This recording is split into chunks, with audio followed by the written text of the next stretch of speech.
Hello mga mare, samahan niyo akong gumawa ng Valentine's gift para sa teacher ng anak namin.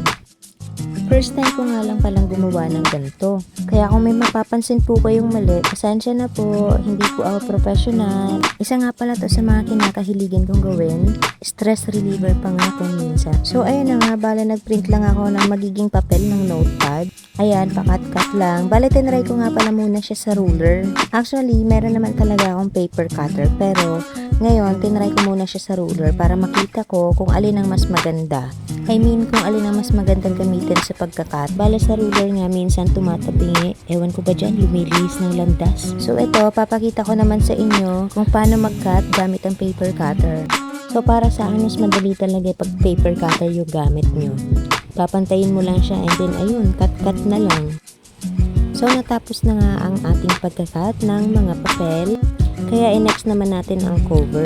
Then print na natin and then cut ulit. Bala itong cover nga, pinin ko siya sa photo paper para medyo makapal, unlike dun sa mismong papel. And then nilagyan ko lang din siya ng photo top.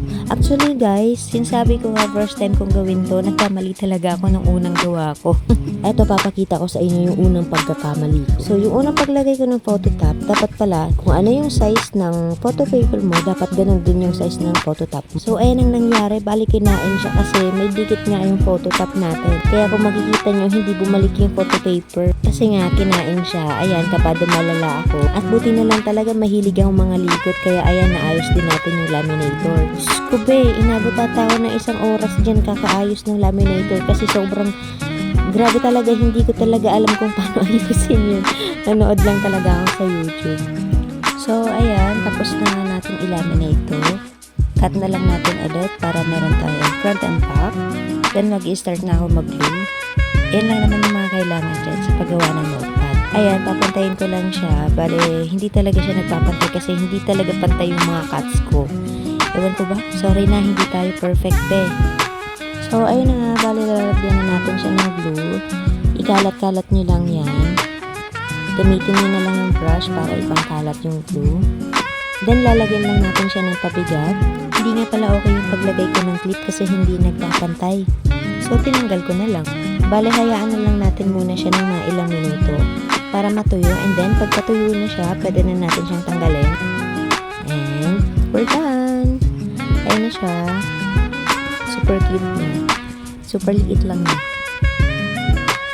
Grabe, nakakatuwa. Nagawa ko talaga siya. Hindi man siya perfect pero at least cute, diba?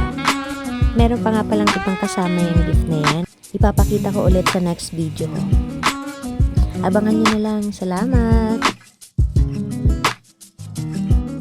Please like and follow our page, Myga and Trel's Life. Subscribe to our YouTube channel. Nasa bio ko po ang link. And pasabay na din po ako ng page ko, My Crafts and Prints. Ilalagay ko na lang po ang link sa comment section. Thank you!